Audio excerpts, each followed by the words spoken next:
नमस्कार विद्यार्थी मित्रांनो, मी डॉक्टर उमेश भोळेसर पुन्हा एकदा आपलं अर्थशास्त्राच्या लेक्चरमध्ये सगळ्या विद्यार्थ्यांचं मी स्वागत करतो, सगळ्या अभ्यासकांचं मी स्वागत करतो।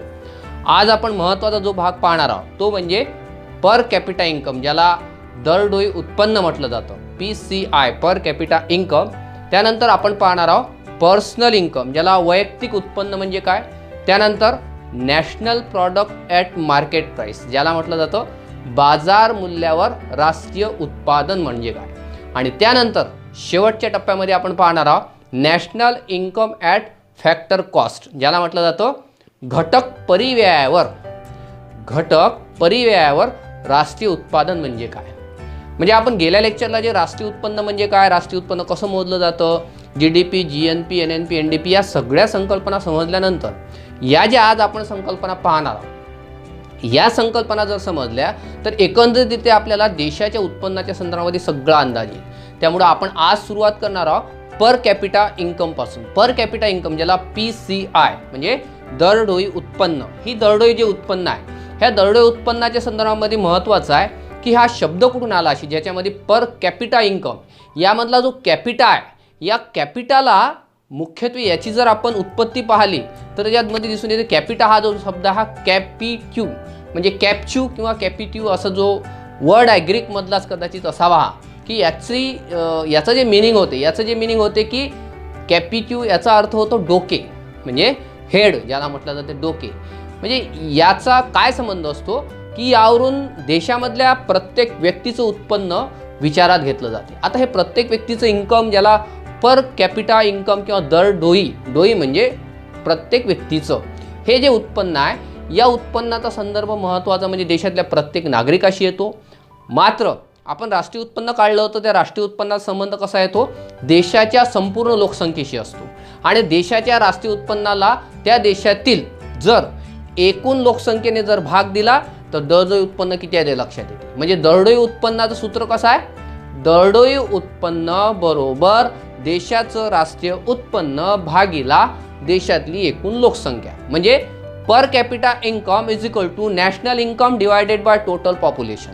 म्हणजे टोटल पॉप्युलेशन जे आहे, हे टोटल पॉप्युलेशन जर आपल्याला माहीत असली आणि देशातलं उत्पन्न माहीत असलं तर प्रत्येक व्यक्तीचं उत्पन्न किती आहे हे आपल्याला काढता येतं। म्हणजे पुन्हा एकदा म्हणतो मी, दरडोई उत्पन्न बरोबर राष्ट्रीय उत्पन्न भागीला एकूण लोकसंख्या, per capita income is equal to national income divided by total population, यावरून निघतं दरडोई उत्पन्न। त्यानंतर या दरडोई उत्पन्नाच्या संदर्भामध्ये आपल्याला जर आपण थोडी आकडेवारी पाहिली तर काय ते सेंट्रल स्टॅटिस्टिक ऑर्गनायझेशनने 2016ला एक अहवाल सादर केला होता आणि त्यामध्ये 2015-16ची भारताची लोकसंख्या 128.3 कोटी इतकी होती। आणि या वर्षामध्ये NNP म्हणजे नेट नॅशनल प्रोडक्ट, शुद्ध राष्ट्रीय उत्पादन ज्याला म्हटलं गेलं आहे, किंवा शुद्ध राष्ट्रीय उत्पन्न, या शुद्ध राष्ट्रीय उत्पन्न हे मुख्यत्वे विचारात घेऊन मग त्यावरून त्यांनी आकडेवारी काढली आणि 77,435 इतके प्रति व्यक्ती प्रति वर्ष उत्पन्न निघाले। म्हणजे त्यांना एकूण देशातल्या राष्ट्रीय उत्पन्नाला त्या देशातली लोकसंख्या जर भागली तर त्या देशामधल्या प्रत्येक व्यक्तीचं उत्पन्न लक्षात येते। त्यानंतर दुसरी जी संकल्पना आहे ती म्हणजे पर्सनल इन्कम, ज्याला वैयक्तिक उत्पन्न म्हटलं जाते। वैयक्तिक उत्पन्न म्हणजे व्यक्तीचं उत्पन्न असावं, व्यक्ती वा कुटुंबाला एका वर्षाच्या कालखंडामध्ये प्रत्यक्षात मिळालेल्या उत्पन्नाला वैयक्तिक उत्पन्न म्हटले जाते। व्यक्ती किंवा कुटुंबाने उत्पादन कार्यामध्ये भाग ते घेत असतात, वेगळ्या प्रकारचं प्रोडक्शन करतात आणि त्यामुळे त्यांना काय मिळतात, मोबदले मिळतात। आणि त्यांना या मौद्रिक उत्पन्नात मिळालेल्या उत्पन्नामध्ये मुख्यत्वे त्यांना सोशल प्रोटेक्शन स्कीम सुद्धा सरकार देते, सामाजिक सुरक्षा देते, त्यानंतर अंशदान देते, त्यानंतर महत्त्वाचं म्हणजे की या लोकांना काही सरकार फॅसिलिटी सुद्धा देते। त्याच प्रकारे ज्या कंपन्या उत्पन्न निर्माण करतात त्यांना जे अर्निंग होते त्यावर गव्हर्नमेंट एक प्रकारे कंपन्यांवर आयकर सुद्धा लादते। त्यानंतर अवितरित काही लाभांश असतो, या सगळ्यांचा समावेश मात्र त्यांना मिळालेल्या उत्पन्नामध्ये नसतो। म्हणजे पगारदार व्यक्ती असेल तर त्या पगारदार व्यक्तीला ह्या ज्या फॅसिलिटी मिळतात किंवा त्याच्यावर जे कर आकारले जाते ते त्याच्या उत्पन्नामध्ये समाविष्ट नसते। म्हणून व्यक्तिगत उत्पन्नाची रक्कम ठरवण्यासाठी या सगळ्या बाबींचा समावेश त्याच्यामध्ये केला जातो आणि एकूण परिवारांच्या किंवा कुटुंबाच्या मिळकतीमधून हे उत्पन्न वजा केलं जाते. म्हणजे याशिवाय काही अशी आपल्याला उदाहरणं देता येईल की व्यक्ती आणि परिवारांना किंवा कुटुंबांना उत्पादन कार्यामध्ये त्यांचा सहभाग नसताना देखील मौद्रिक स्वरूपामध्ये उत्पन्न प्राप्त होते. हे कुठलं असते? बेकारी भत्ता असतो, वृद्धांना पेन्शन असते, आरोग्य लाभ योजना असते, संजय गांधी निराधार योजना, स्कॉलरशिपची योजना, ह्या सगळ्या योजना कशा असतात? एक प्रकारे सोशल प्रोटेक्शन आहे. आणि हे जे असते याला हस्तांतरण शोधन किंवा ट्रान्सफर पेमेंट असं म्हटलं जाते. कारण हे गव्हर्नमेंट एक प्रकारे खर्च करत असते आणि या वैयक्तिक उत्पन्नाची गणना करण्यासाठी अशा प्रकारचं हे जे हस्तांतरण शोधन असते हे वैयक्तिक उत्पन्नामध्ये मिळवण्यात येते. आणि व्यक्ती आणि परिवारांनी कमावलेले जे उत्पन्न आहे त्यांना प्रत्यक्षात न मिळालेलं उत्पन्न राष्ट्रीय उत्पन्नामधून वजा करण्यात. प्रत्यक्षात न मिळालेलं म्हणजे त्यांना फॅसिलिटी मिळतात पण डायरेक्ट पैसे नाही मिळत, त्या स्वरूपातलं काहीतरी गव्हर्नमेंट स्कीम देत असते किंवा सोशल प्रोटेक्शन स्कीम देते.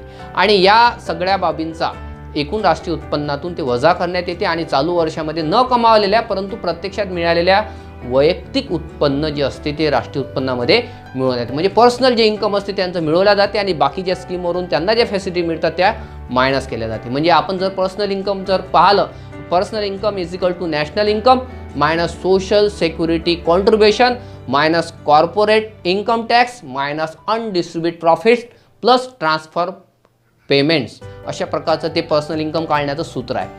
त्यानंतर आपण तिसरी जी संकल्पना पाहणार आहोत ती म्हणजे national product at market price, ज्याला म्हटलं जाते बाजार मूल्यावर राष्ट्रीय उत्पादन कसं काढलं जातं. बाजार मूल्यावर राष्ट्रीय उत्पादन म्हणजे काय असते? एका वर्षाच्या कालावधीमध्ये देशामध्ये उत्पादित वस्तू आणि सेवांचे बाजारातील किमतीनुसार केलेले एक मूल्यांकन होय. म्हणजे मार्केटची जी प्राइस किती आहे त्यानुसार अर्थव्यवस्थेमध्ये जे राष्ट्रीय उत्पादन झालं त्याची किंमत त्याच्यामध्ये लावल्या जातं की ह्या गहू पिकला, तांदूळ पिकला, ज्वारी पिकली, हे सगळं उत्पादन झालं आणि त्याची मार्केट प्राइसनुसार जेव्हा उत्पादन मोजलं जातं त्याला म्हटलं जाते घटक किंवा बाजार मूल्यानुसारचं राष्ट्रीय उत्पादन. National product at market price म्हणजे अर्थव्यवस्थेमध्ये मार्केट प्राइसनुसार त्यांचं उत्पादन किती झालं ते काढलं जाते. आणि मूल्यांकन जे असते स्थिर किमतीच्या आधारावर किंवा चालू किमतीच्या आधारावर देखील केलं जाते. एक फिक्स प्राइस किंवा व्हेरिएबल प्राइस ज्याला म्हटलं जाते, बदलती किंमत किंवा स्थिर किंमत यानुसार गव्हर्नमेंट काढत असते. म्हणजे देशामधील उत्पादित वस्तू आणि सेवांच्या मात्रांना संबंधित वस्तू आणि सेवांच्या बाजारातील प्रचलित असलेल्या किमतीने गुणण्यात येते आणि या गुणाकाराची बेरीज म्हणजे बाजार मूल्यावर राष्ट्रीय उत्पादनाचं मूल्य आहे असं समजण्यात येते. आणि बाजार मूल्याच्या दृष्टिकोनातून काय दिसते? मार्केट प्राइस तर वारंवार चेंज होत असते आणि या किमतीमध्ये जे वारंवार बदल होत असतात, किमतीमध्ये जर वाढ झाली तर उत्पादन मात्रेमध्ये वाढ न होता देखील उत्पादनाच्या मुद्रा मूल्यामध्ये वाढ होते. म्हणजे एका वर्षामध्ये 1000 क्विंटल गहू निर्माण झाला, मात्र गहू 1000च क्विंटल निर्माण झाला, मात्र वस्तू त्या गव्हाची किंमत जर वाढलेली असेल तर अशा वेळेस काय होते की त्या उत्पादनाच्या मुद्रा मूल्यामध्ये वाढ झाली. म्हणजे गव्हाच्या किमतीमध्ये वाढ होते. गव्हामध्ये वाढ होत नाही तर गव्हाच्या किमतीमध्ये वाढ होते असं या ठिकाणी पाहायला मिळते. जर या उलट जर किमती कमी झाल्या तर उत्पादनाच्या मात्रेत बदल न झाला तरी देखील, म्हणजे गहू हे 1000च क्विंटल आहे मात्र आता गव्हाची किंमत कमी झाली, कमी झाल्यामुळे काय होते की उत्पादनाचं मौद्रिक मूल्य देखील कमी होते. म्हणजे मार्केट प्राइस किती आहे त्या मार्केट प्राइसवर देशामधलं राष्ट्रीय उत्पादन काढताना तो बदल आपल्याला पाहायला मिळतो. आणि आर्थिक विकासाचा निकष हा उत्पादन मात्रेतील वाढ आणि घट आहे आणि उत्पादनाच्या मौद्रिक मूल्यामधील वाढ घट नाही आहे. तर तो काय उत्पादन मात्रेमध्ये किती वाढ आणि घट झालेला आहे हे GDP मध्ये पाहायला जाते. मात्र उत्पादनाच्या मौद्रिक मूल्यामधील चढवाढ आहे तर ते प्राइसमधील बदलल्यानुसार चेंज होताना पाहायला मिळते. म्हणजे प्रत्यक्ष उत्पादनाच्या मात्रेत वाढ झाली की घट झाली हे पाहणे देशाच्या अर्थव्यवस्थेच्या दृष्टीने महत्त्वाचं असते. आणि राष्ट्रीय उत्पादनाच्या मूल्यावर किमतीतील वाढीचा आणि घटीचा प्रभाव दूर करणे हे प्रत्येक सरकारच्या समोरील एक मोठं आव्हान असते. आणि त्यासाठी राष्ट्रीय उत्पन्नाच्या आकडेवारीमध्ये गव्हर्नमेंट समायोजन करत असते. म्हणजे काय करते की वाढलेल्या किमतीचा प्रभाव दूर करण्यासाठी, म्हणजे इन्फ्लेशन आले तर त्याचा जर प्रभाव दूर करायचा असेल तर राष्ट्रीय उत्पादनाचे मूल्य हे डिफ्लॅट करण्यात येते किंवा संकुचित करण्यात येते.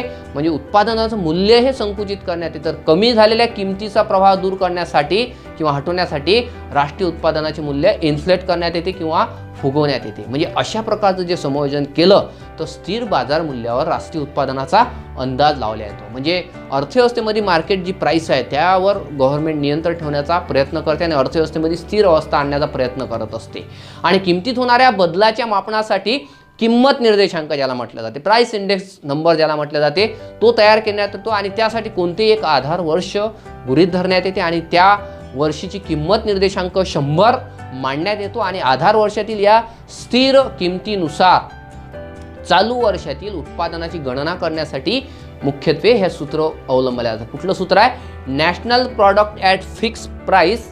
काय म्हटलं मी? National product at fix market price is equal to national product at current prices, राष्ट्रीय उत्पादन चालू किमतीनुसार भागीला प्राइस इंडेक्स, त्या वर्षाचा किंमत निर्देशांक किती आहे तो मल्टिप्लाइड बाय 100. म्हणजे पुन्हा म्हणतो, national product at fix market price is equal to national product at current price is divided by price index is multiplied by 100. म्हणजे देशामधलं राष्ट्रीय जे उत्पादन आहे ते राष्ट्रीय उत्पादन जर किमतीच्या नुसार काढायचं असेल तर त्या देशामधील वर्तमान काळातील किमती ज्या उत्पादनाच्या आणि त्याला भागील त्या देशामधलं किंमत निर्देशांक आणि गुणिला 100 अशा प्रकारे ते किमतीच्या नुसार राष्ट्रीय उत्पादन काढलं जातं. त्यानंतर शेवटची जी संकल्पना आहे ती म्हणजे घटक परिव्ययावर आधारित राष्ट्रीय उत्पादन, national income at factor price, factor cost. तर फॅक्टर कॉस्ट म्हटलं म्हणजे लक्षात येईल उत्पादनाचे जे घटक असतात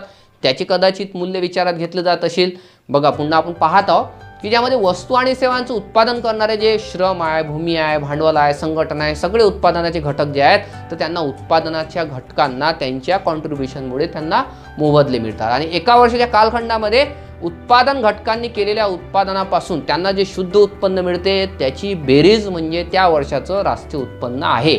आपण राष्ट्रीय उत्पन्नाच्या मापनामध्ये पाहिलं होतं की ज्याच्यामध्ये उत्पादन घटकांना जे मोबदले मिळतात ते उत्पन्न पद्धतीने मोजले जातात. या ठिकाणी आपल्याला ते बघायचं आहे की हे उत्पादनाच्या घटकांना जे मोबदले मिळतात, उत्पादनापासून त्यांना जे शुद्ध उत्पन्न मिळते त्याची बेरीज म्हणजे राष्ट्राचे उत्पन्न आहे आणि बाजार मूल्याच्या आधारावर जे शुद्ध उत्पादन किंवा शुद्ध राष्ट्रीय उत्पन्नाचा अंदाज लावण्यात येतो त्यावर अप्रत्यक्ष कराचा देखील समावेश असतो. परंतु उत्पादन घटकांना मिळणाऱ्या ज्या उत्पन्नामध्ये सरकारने लावलेल्या अप्रत्यक्ष कराचा मात्र समावेश नसतो. कारण अप्रत्यक्ष कर कसा असते तर तुम्ही टॅक्स भरा की नाही भरात हा कंपल्सरी भरावाच लागतो, त्याला म्हणतात अप्रत्यक्ष कर. भारतामधल्या लहान बालकापासून तर वृद्धांपर्यंत सगळे लोक हे अप्रत्यक्ष कर भरत असतात आणि त्यामुळे उत्पादन घटकांना मिळणाऱ्या उत्पन्नामध्ये सरकारने लावलेल्या अप्रत्यक्ष करांचा त्यामध्ये समावेश नसतो. म्हणून घटक परिव्ययाच्या आधारावर शुद्ध राष्ट्रीय उत्पन्नाचा अंदाज लावण्यासाठी बाजार मूल्यानुसार येणाऱ्या शुद्ध राष्ट्रीय उत्पादनातून अप्रत्यक्ष कराची रक्कम वजा करावी लागते. आणि अनेकदा काय होते की काही उद्योगाने उत्पादित केलेल्या काही वस्तूंवर सरकार सबसिडी सुद्धा देत असते. इंडस्ट्रीला सबसिडी देते, शेतकऱ्याला सबसिडी देते, अनेक उद्योगांना सबसिडी देते आणि या अनुदानामुळे काय होते त्या वस्तू वास्तविक किमतीपेक्षा कमी किमतीवर बाजारामध्ये विकण्यात येतात. परंतु उत्पादन घटकांना मिळणाऱ्या उत्पन्नात किंवा घटक परिव्ययात कोणताही घट होत नाही किंवा कोणती घट होत नाही. म्हणजे या अनुदानामुळे काय होते की वास्तविक किमतीपेक्षा कमी किमतीवर बाजारामध्ये ते विकण्यात येते आणि अनुदान किमतीमध्ये समाविष्ट नसल्यामुळे शुद्ध राष्ट्रीय उत्पादनात म्हणजे नेट NNP ज्याला म्हटलं आहे नेट नॅशनल प्रॉडक्टमध्ये देखील अनुदाने समाविष्ट नसतात.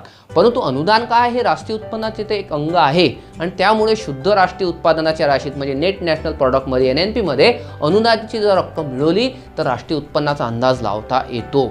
म्हणजे आपल्याला national income at factor cost जर काढायची असेल तर NNP मायनस बघा काळजीपूर्वक आहे का national income at factor cost जर आपल्याला काढायचं असेल तर national income at factor cost is equal to net national product minus indirect taxes plus subsidy. अशा प्रकारे आपल्याला त्या देशामधल्या घटक पर्यायावर आधारित देशाचं राष्ट्रीय उत्पन्न काढता येते. अशा प्रकारे आज मित्रांनो आपण या 4 संकल्पना पाहिल्या. त्याच्यामध्ये दरडोई उत्पन्न म्हणजे काय, वैयक्तिक उत्पन्न म्हणजे काय, किमतीच्या आधारावर असणारं उत्पन्न म्हणजे काय, घटक परिव्ययावर असणारं राष्ट्रीय उत्पन्न कसं काढलं जाते ह्या सगळ्या संकल्पना आपल्याला समजल्या असणार. या ठिकाणी आपण आजचं लेक्चर संपवतो. या चॅनलला अधिकाधिक विद्यार्थ्यांनी आणि अर्थशास्त्रातल्या अभ्यासकांनी लाईक करावे, सबस्क्राईब करावे आणि शेअर करावे. प्रत्येक अर्थशास्त्राच्या अभ्यासकापर्यंत हा व्हिडिओ पोहोचावा की जेणेकरून अर्थशास्त्रामध्ये क्लिष्ट संकल्पना आपण सोप्या पद्धतीने सांगण्याचा प्रयत्न करतो. अनेक नवीन विषयावर आपण सगळ्या विषयांवर अर्थशास्त्राचे आपण व्हिडिओ लेक्चरमध्ये आपण पाहणार आहोत. धन्यवाद मित्रांनो.